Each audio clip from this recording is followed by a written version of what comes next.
Hey, comic book fans, welcome back to Comic Book Corner 2.0, and you're with me, Mike Spider Slayer. We're getting ready to do another countdown video. That's right, fans, where Mike Spider Slayer each week counts down his worst comic all the way to his #1 comic. So, with that being said, let's just jump into it because we got a lot of books to talk about this week, and it's the last week of Villains Week, and so let's get going here, shall we? All right, so 17 books all together. 2 were digital, and the first book that we're going to be starting off with is number 17, the loser book of the week, and that is bam. That's right, the Joker's Daughter. There was so much hype for this issue because of its 3D cover and being sold on eBay for over $130, and it's the Joker's daughter, and how's it compared to her from the 70s character and all that other nonsense. Well, let's just say that this book did not live up to its hype whatsoever, shape, and form. In this issue, you get to see a little bit about who the Joker daughter is, which is not really the Joker's daughter. She actually finds his face in the actual water. And she winds up trying it on. And she's like, hey, this is a perfect fit, and I'm going to go underground Arkham, and I'm going to meet this crazy society and rule them. Who does that? I don't care how disturbed and how messed up you are in the head, like this character by the name of Dula, where you cut yourself and you're just born weird, that you want to live in this underground society and that you're going to want to rule it. It's ridiculous. And the thing that bothered me the most is she goes under this water with a hungry hippo life vest or raft, and she sticks her stupid cat in a backpack. What is that? And the guy that rules the underground area wears a jacket full of pennies.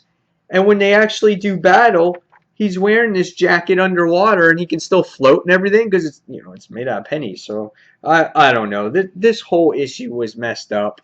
And my final rating on it was a 2 out of 5. You guys can definitely skip this. Do not read it.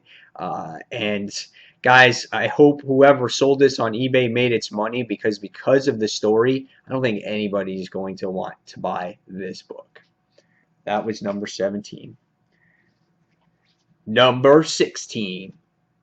Bane, issue 1, otherwise known as Batman issue 23.4. I think unless you're a huge Bane fan, I don't think you're going to like this book. I think that you will like this book if you're a Bane fan, but if you're not a huge fan of him, I think that this is a very forgettable issue. Doesn't really accomplish much in here. I didn't like the cover all that much. Didn't do that much. Bane's body is really disproportionate in here. And I know he's always a roid freak, or he's got the venom flowing through his veins anyway, but I've seen better drawings of this. Peter Tomasi's a great writer. I thought that he would write something better here, but this just shows Bane at his violent self, just throwing weights at people and slicing their heads off, and just saying that he's in control and he's going to Arkham, and the Batman is in control and I got to stop the demon, and he just beats up people. The artwork is okay for me. It's very dark, very red, which stands for blood and doom and all that other kind of good stuff. And I don't know. I didn't really get anything out of this issue. This is like a typical villains book for me, where it was like filler. Nothing got accomplished at whatsoever, and it really wasn't the point in Villains Month to get stuff accomplished, but some stories were better than others, and the only great page I liked here was this page here. So I really didn't like this book. It's not recommended from me, and I'm going to get this one a 2.5 out of 5 stars. So next we have, which is a digital review, and this one is number 15 on the list. And let me just get out my phone and let's let it load for a second because it's a little slow. But this book is the Powerpuff Girls. That's right, guys. Mike Spider Slayer read the Powerpuff Girls. Now I used to read the I used to watch the cartoon on Cartoon Network a lot. I thought it was entertaining. It was funny. I thought Mojo Jojo, whatever his name is, was kind of hysterical too. Here we have a cover, if you can see that here. And if you buy this series in hard copy, there's about 20 different covers here, and you can see that. It represents each Powerpuff Girl, and they're all here in this particular issue. The artwork stays true to the cartoon. It's very similar. Dialogue is the same. All the characters are there. If you're a fan of this series, you'll like this book. Um, and it's good for the kids, I think, too. It's not bad for the kids. So overall, again, all these are covers. So all in all, I thought the book was average at best. Will I be collecting the series? No, but it's a cute series for the kids, and again, all these villains are going to be probably represented in the series one way or the other. So give it a try, guys. 3 out of 5. And so we'll just move on there because I didn't want to spend too much time on a book that I don't have. The next book that we will be talking about is number 14, which is Green Lantern issue number 23.4, and that is otherwise known as Sinestro issue number 1. Cover is not that great for me. This cover is almost a duplicate of the Relics cover, if you can pay attention to it, because again, you got Hal Jordan in the back on the asteroid chained up. You have that sun that's even in the background, just like the Relic one. You have your character that's right up front here, and then you got the chain here. So I didn't even think the cover was that great here, and I really wasn't too interested in actually reading this story. This was like one of my last books that I read because I heard that this was basically a flashback issue of Sinestro, and that's exactly what this book is. The artwork in this book is really good. I did like the artwork. And what this issue is about is Alyssa Dark, who's telling you the complete history of Sinestro, from when he started to when he ended. And that's basically what this book is. The book is all about, well, let me just say this. If you don't know anything about Sinestro, you're going to want to read this. If you want to get into the Green Lantern Corps or Green Lantern and you want to know about Sinestro, this particular villain in this universe, then this book is for you. But for Green Lantern fans, we already know everything there is to know about Sinestro. So I didn't find this very entertaining. It didn't leave us with really a cliffhanger at the end. Again, it gave you a point A to a point B from Sinestro's history, and that was really it. But the artwork was really nice to look at here, and that's what I enjoyed. So I'm going to give this book I think it was a 3 out of 5. So next we have another digital review, and that is called The Other Dead issue number 1. Let me see if I can have that here. If I can get it.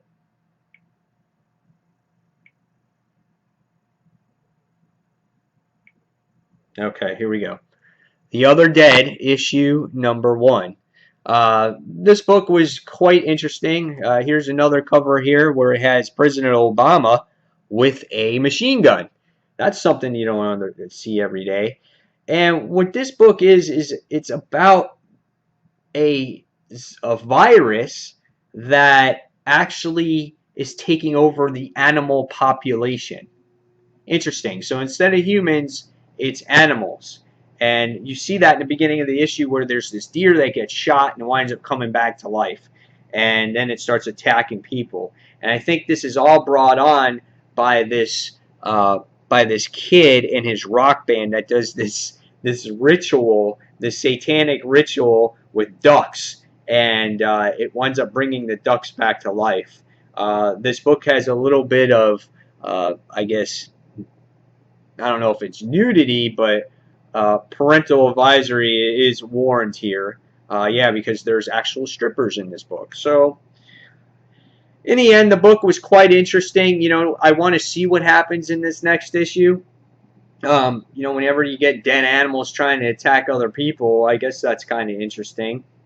So, yeah, here it is right here. Ducks chasing after the main character. So, I don't know. We'll see where it goes. It's one of those books that, again, looked interesting to me. The artwork was very dark, really fit the book.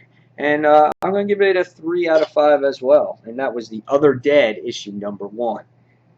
Next, we have number 12 on the list, and that is Action Comics issue number 23.4, and that is Metallo number 1.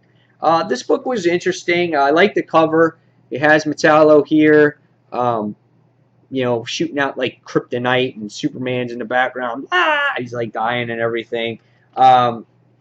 Metallo is a little different from what I used to. I'm used to Metallo from, I guess, that Superman animated series show, where he's a little bit more lengthy and not so big and bulky right here. But the book does a good job at describing who Metallo is, and where he came from, and what happened to him. And he's been damaged in the war. He's been under a coma. They put him in this battle suit or whatnot. And I think the operation was called Metal Zero or something, and they wind up putting kryptonite inside of him, and he winds up, you know, getting back into life. But he's a disturbed individual, to say the least. He'll go out in the war. He'll destroy people. He doesn't care about casualties. He basically gets shut down. You know, gets betrayed by the army. They wind up sending out another actual character that's been project number 2 to do battle against him. And it was lots of action, but in the end, you know, Metallo gets the upper hand, and he winds up getting a coin to join the Justice or Secret Society, and that was it. It was okay too. I mean, this is one of these books where it's forgettable. Like, you're not going to remember it really in a month or a week or whatever the case may be. But it did get you a little bit to know about Metallo, but it has nothing to do with his relationship with Superman or how he goes against Superman. It's just basically a description of how he came to be today. So I'm going to give this book a 3 out of 5 stars, and that was Action Comics issue 23.4. So now, moving on to number 11, and that is Batman Superman issue number 3.1, Doomsday number 1. This book was interesting. I wanted to see, I like the cover though. The cover is pretty cool, but I wanted to see how Doomsday was going to be introduced into this new 52, because we have not seen him yet. And they did this little crafty story of having a story being told about Doomsday. Artwork is nice here. I enjoyed it. The art is done by Brett Booth, which this book was one of my favorite books of the week to actually look at. Very descriptive looking book. A lot of art here to look at. Great facial expressions here. But we get to see this story. I think was it Kara? And we get to see how her father tells her the story of Doomsday and Superman and all this other crazy stuff. And it was okay. It was a 3.5 out of 5 stars for me. But again, it's one of these books that I don't even remember too well. But Zod was in the book, where you can expect, and he's trapped in the Phantom Zone, saying that, oh, he's going to come out and things like that. And then, you know, Doomsday winds up shooting out his arm in the end, and it was all right. It was interesting. Again, when I initially read it and I did a review on it right afterwards, I gave it a 3.5 out of 5 because of the artwork, the character, personalities in the book, and it was interesting how they told the story. But let's just say that Doomsday is not making his appearance anytime soon. he's just still out there. So we'll see where it goes. But I did give this one a 3.5 out of 5 stars. Next, we're going into number 10. Secret Society, number 1, otherwise known as Justice League issue 23.4. Here we see the 3D cover of our members here, but the cover is a little bit misleading. It has nothing to do with Superman or anything of really the whole entire Secret Society. It really has to do with Pennyworth or Alfred from Earth number 3. And the story has to do with really about Owlman and his relationship and how he is. So this actually should have been like Owlman issue number 1 because that's all I really got out of it. The artwork was okay here, but it wasn't great. I found it almost too dark, where with the dialogue you can't always get what was going on in the book. At least that's my opinion anyway. And you see this battle with the Joker in this world, and the relationships that's going on here. But you know, visually, I thought the book could have been a lot better, and if there was better visuals, it could have enhanced the story more, which it didn't do. And again, it didn't really have to do with the Secret Society whatsoever. It dealt more with just Owlman, and that's what I found a little bit disappointing here. It gave a little bit of an origin of what was going on and how he came, and you know, about with Atomica and whatnot. But by the end of it all, you're just like, okay, well, it's to be continued in Forever Evil issue number 2 with Dick Grayson, and that's the only thing that I got out of it that was really good. But besides that, I thought it was okay. I mean, it wasn't the best for a group that's a main storyline in this comic. In the Forever Evil comic, I would have thought that they would give a little bit more of the overall group and not just Owlman and Alfred. So I gave this one a 3 out of 5, 3.5 out of 5, and this was number 10. There's a lot of books this week. All right, number 9. Scott Snyder's The Wake. That's right. This is part 4 of 10. This continues now. Of the series. We're almost in that halfway point, and The Wake has always been a great book, issues 1 through 3. How was number 4? 4 was pretty good. It was really action-packed. I don't think it progressed the story as much. It still has that horrific feel to it, that horrific sci-fi type of movie, like in Aliens, where they are escaping from the ship and they got to go to the next ship, and it's survival of the fittest, and that's what the story reminds me of. But it's really great to see, you know, how these merman creatures work and how they work together and swarm together, and you can feel the intenseness between the characters in trying to survive.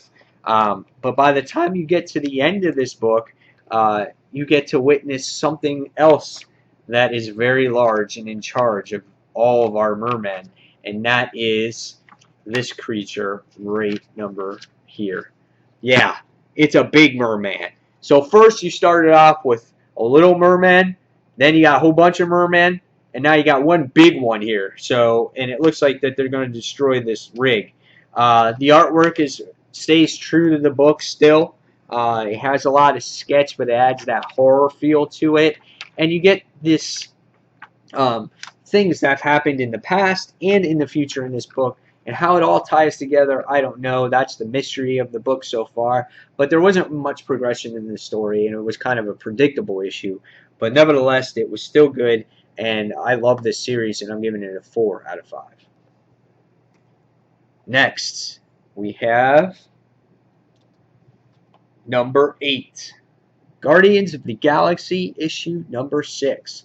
Angela making the cover once again on this title. In the last issue, you got to see Gamora, and you got to see Angela doing this battle, and it leaves off right where it left off. They start off doing the same thing, battling, and the Watcher is watching, so you know shit's going down in this particular issue. And Gamora's not having an easy time fighting Angela here. She's having a rough time, and Rocket Raccoon realizes that, and they're going to need backup. You also get to see a little bit of Peter Quill and Thanos in this issue, talking it out, you know, threatening how he's going to destroy his Earth and blah, blah, blah. So that seems to be like a little bit of an affinity type of thing going on there. But then the book gets right back into the action and talks about, you know, again, Gamora and Angela just doing all this battle and stuff. And you witness the, you know, good facial expression here about Gamora, how she's struggling with this fight. And it was a really good page turner to see for action. And then you get to see Rocket Raccoon and Tony Stark and Groot get in the whole action, and they're no match for her, man. Angela kicks some serious ass. She slices Groot's head off, and people get shot, like Rocket Raccoon gets shot, but Angela gets, you know, a couple licks in her there. So it was an entertaining issue. Artwork is double duty here from different people. So you got Sarah Pichelli, who does some of the art, and Justin Ponsor, who does the rest of the art. By the time the issue ends, you get to see that the Watcher is like, this is no ordinary woman. And obviously, you don't need the Watcher to tell you that, but they're trying to figure out what's going on. And the Watcher's not going to give them any answers. It's a very entertaining book. It's Sarah Pichelli's artwork, when it's in the entire book consistently, is perfect. I mean, she did Ultimate Spider-Man. Now she does this book. The facial expressions are good. The battle scenes are good. The characters look really nice. And the story's been fun. Where it goes now once Angela's on the team, or yet to see.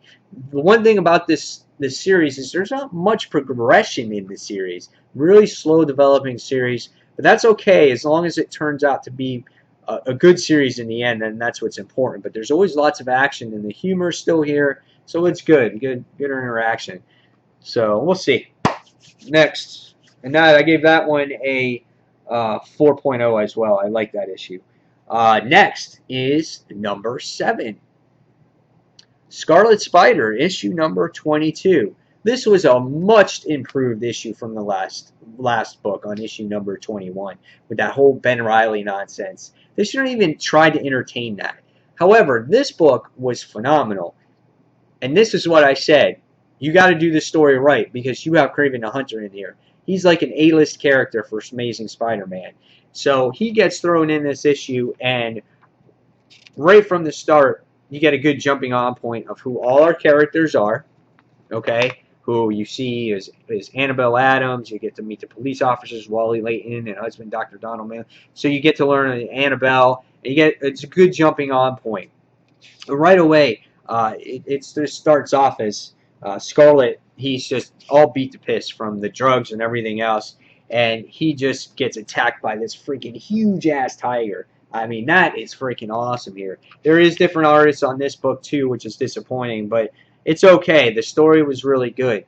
And what the story does here is it provides a lot of information about Kraven the Hunter, how he, you know, supposedly killed Spider-Man and put on the costume himself. So if there's anything that you want to learn about Kraven the Hunter, you learn about it briefly in this issue. It goes back to Grim Hunt as well. So this book did a lot of good Amazing Spider-Man tie-ins, which was nice to see. Great action between Scarlet and Anna Kravinoff as well. Crazy-ass, psychotic-looking facial expressions in this issue. And you can feel the rage of Scarlet Spider because Kraven pisses him off so much. But by the end of this issue, after we get a little bit more story and Scarlet demanding where his father is, or where Anna's father is, you get to see here that the cast is not really dead, and it's left with this cliffhanger right here where Kraven's on the top getting ready to do this fight. And the cool thing is Kraven wants to be killed by Scarlet Spider. This was a fun issue. This was really good. If Scarlet Spider was written like this each and every issue, whatever main character was involved, this would have been a phenomenal series. Instead, it was always up and down. And this is one of those issues where it's really up. And then we're going to see where it ends and how it ends. Because we've also had story arcs where it starts off really good and then it ends off really shitty.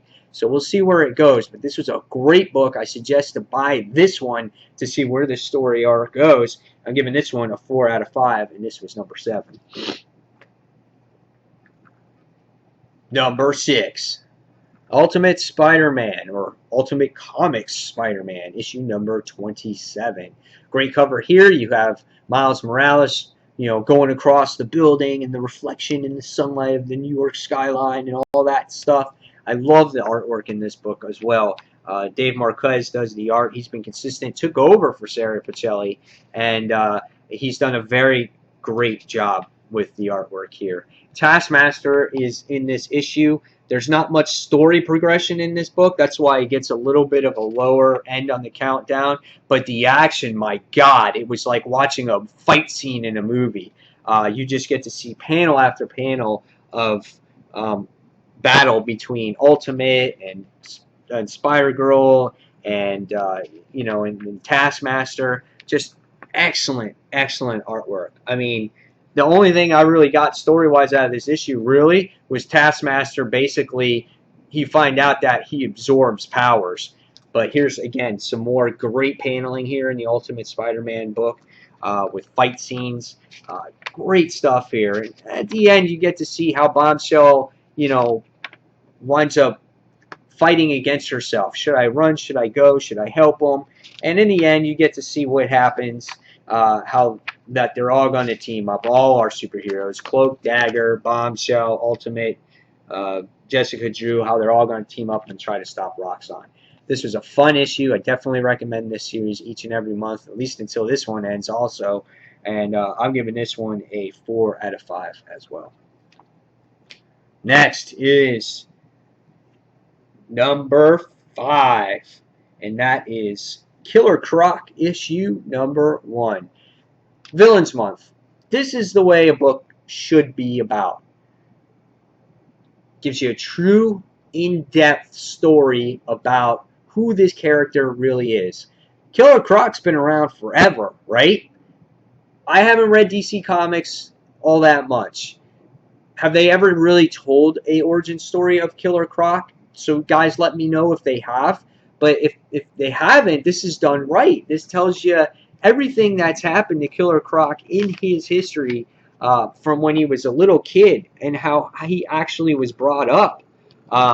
Had no mom, had no father, was actually being taken care of by his aunt.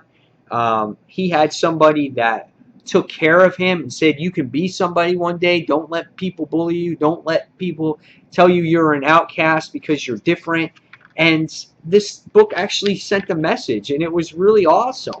The artwork could have been a little bit better. I didn't like the artwork all that much in here. That's my personal preference, but it wasn't bad.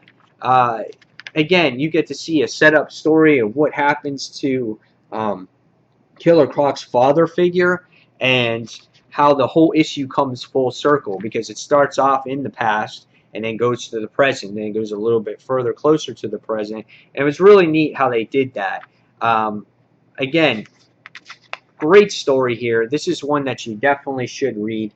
Really touches the heart a little bit, and I liked it. This is one of the best villains books of the month, and one of the best villains covers all month.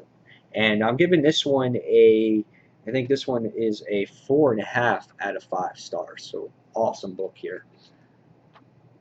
Next, number 4, another villains book. Ocean Master number 1, otherwise known as Aquaman, issue 23.2.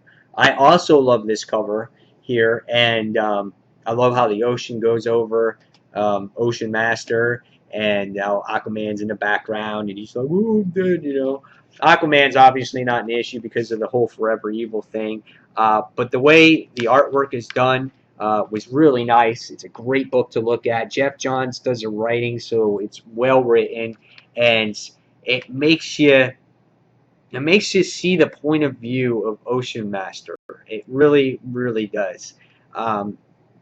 You get to see how he's this great ruler, this great king in the issue, and then he winds up going into Belle Reve Penitentiary, Louisiana. You get to see what has happened to him.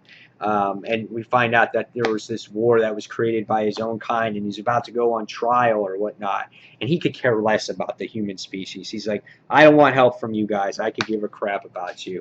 But what happens is you get to see a genuine good cop goes in and tries to help him out. Says, yeah, he needs water. He's going to get sick without his water. And you can see that that's true there. But as these events go on, we can see that the prison gets broken into and every villain is let free. So this ties into the forever evil thing. And all the villains are let free, and you get to see Black Manta there in the book taking off in the helicopter. But the one good thing about this issue was you get to see how he handles things when people do things good for him. He's like, oh, please help me, man. I've been good to you, and blah, blah, blah. And he's like, oh, yeah, you're right.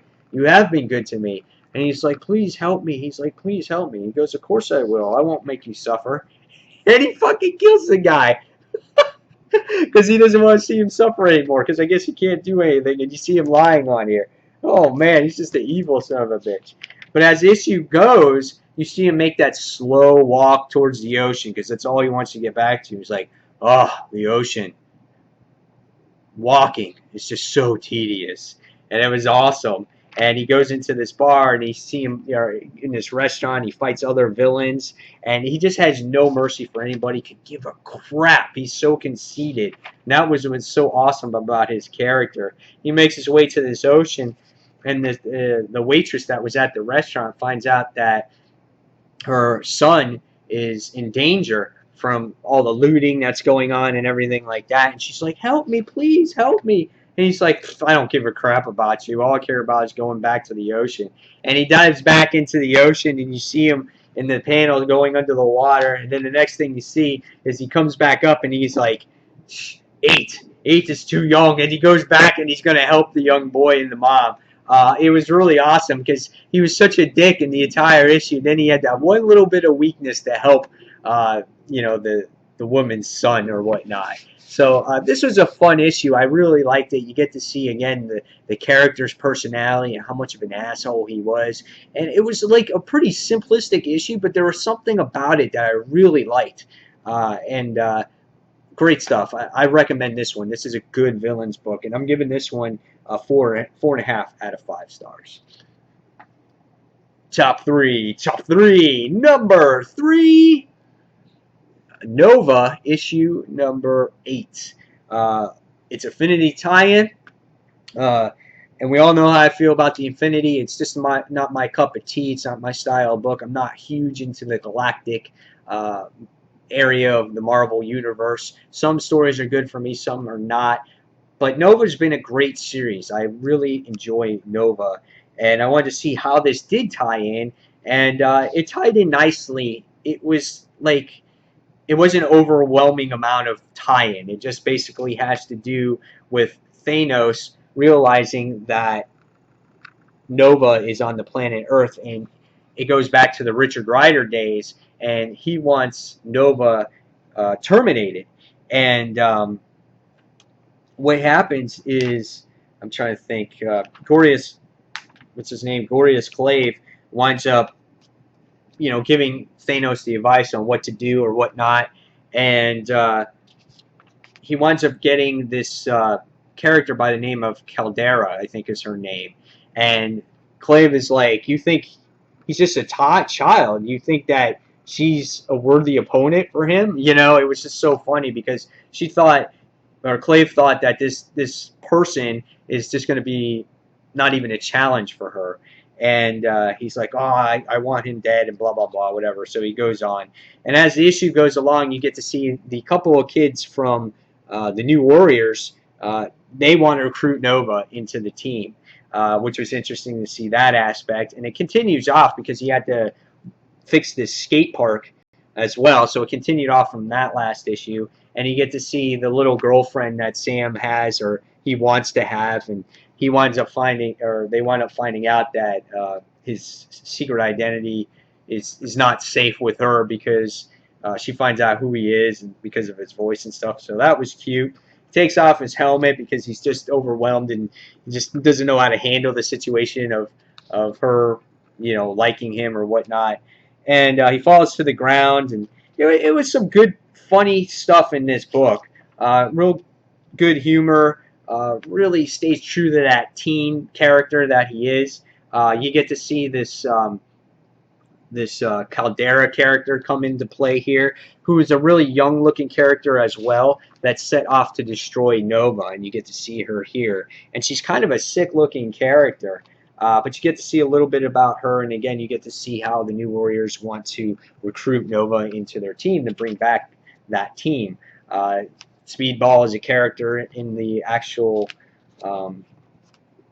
book, and it was fun. And at the end, you get to see Nova's sister come into contact with our Caldera character, who looks like this in her battle mode. So really cool stuff. I like this character. I think she looks pretty cool, a little wicked, a little crazy, Joker-like. Interesting book. I like this. This was it has its tie-in to it, but really it still sets itself apart enough from the Infinity Story where it's still the standalone book. So we'll see where this goes. I liked it. I really enjoyed it. Love the artwork here. I think Paco Mandina and Zeb Wells are doing well with Nova. It hasn't dropped off at all. So I'm going to give this book a 4.5 out of 5 stars. Fun read. All right, number 2. Book of the week, and that is Black Adam, issue number 1, also known as Justice League of America, issue 7.4. One of the best covers as well with Villains Week, or Villains Month. We have the lightning coming out. You got Black Adam in the background. His cloak is up. Just got his hands out there. It's a really almost like that true villain type of book. In this issue, this is the way villains books really, I wish, could have all been. This character was dead. Okay, character winds up getting killed back in Justice League. I think it was Justice League of America. I know they referenced back to it, or in Justice League issue number 21. So they referenced that. So he gets killed in this issue. So you're like, what can they do about him? Do they tell you the history? Yeah, they do. They tell you a little bit about the history, how the desert was being overrun, how there's people that follow Black Adam, how they believed how he saved the desert. And let me just say the artwork here is really good also. Jeff Johns writes this book as well with Sterling Gates, and the art is done by Edgar Zalzar. So it was a really beautiful book to look at here. But you get to see that there's this following that they follow, and they call themselves the Son of Adam. And they go and they want to resurrect Black Adam because they feel that the rulers of the desert they're creating this war, and they want to stop this war, and they feel that Black Adam can do justice here.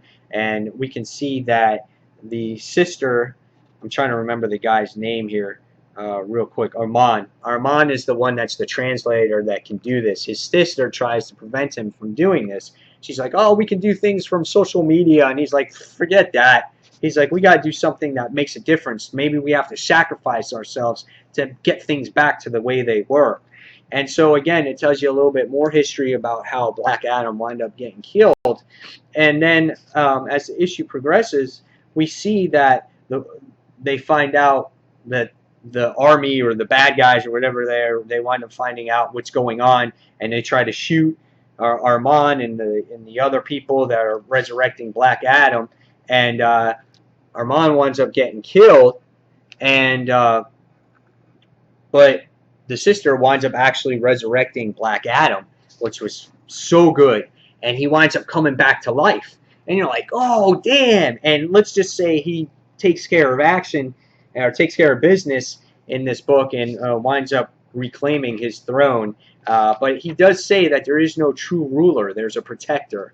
And this was a great book, because what happens here is that at the end you see that he gets the Crime Syndicate's message and says, this world is ours.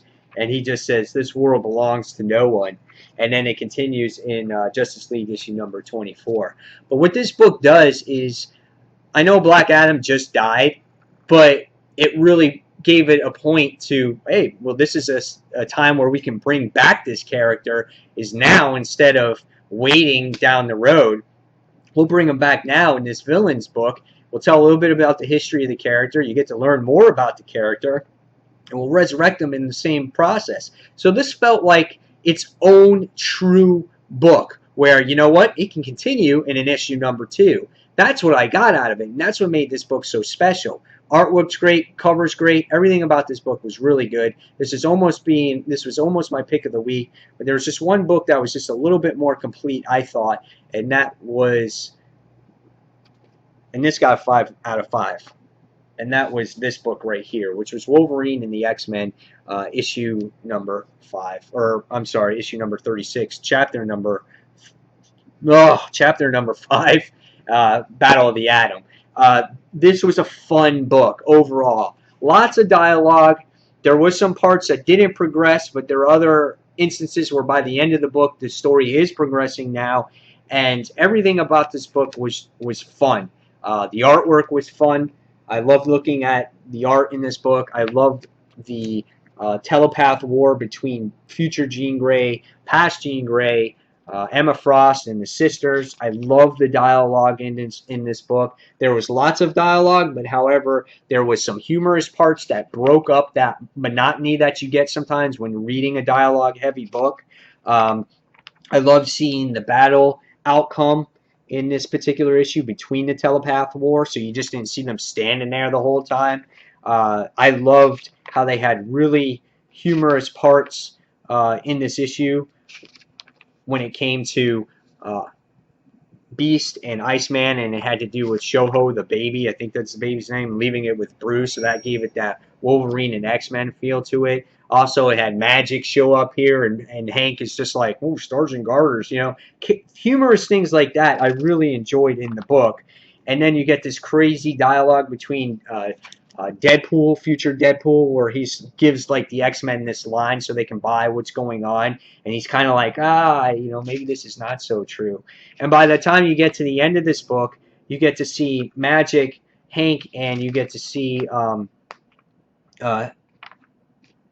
Hank, Magic, Iceman, and go to the future and to see the other part of the X-Men team or the other X-Men, and you get to see this. So by the end of the issue, you're just like, holy crap, this is crazy. And it's got like an old Jubilee or a future Jubilee, and it's got Iron Man, Sentinel-like X-Men, and it's got like, I don't know if that's a Black Panther, and it's got this Colossus with his mustache, and it's got good guy Sentinels. And that's what I love about this particular series when it does happen. They throw in all this unknown, and you're just like, dude, that's awesome. I like that. And it does have a little bit of a reminder of like Age of Ultron, where they kept on traveling back, and they traveled forward, and they traveled back in present time. And if there's a downfall, that's what's going on. It's all the time travel. But the story is well written, had great action, had lots of humor, and it had a little bit of everything for a comic reader. And that's why I enjoyed this book so much. I think if you're an X-Men fan, you might like this even more. So that's why I gave this one a 5 out of 5, and it had a little bit of something for everybody. I think, you know, if you're not a Shazam or a Black Adam fan, you might just toss this one to the side and not even look at it. But this, on the other hand, I don't know who hasn't read an X-Men book, and if you're interested in what's going on in the X-Men, you're reading this event right now, and you're going to read it, and you're going to be like, ooh, this is pretty awesome. So, again, this is what got 5 out of 5 for me, and #1 book of the week. So, guys, sorry about the lengthiness this week, but there was 17 books altogether. I wanted to touch on everything pretty good. And I got a butterfly flying around in my garage, and it's bugging me out right now. So, with that being said, you saw the worst, you saw the best. And, guys, until the next comic book review, I want to say thank you for watching Comic Book Corner 2.0, and this is Mike Spider Slayer signing off. Take care, guys. See you real soon. Bye.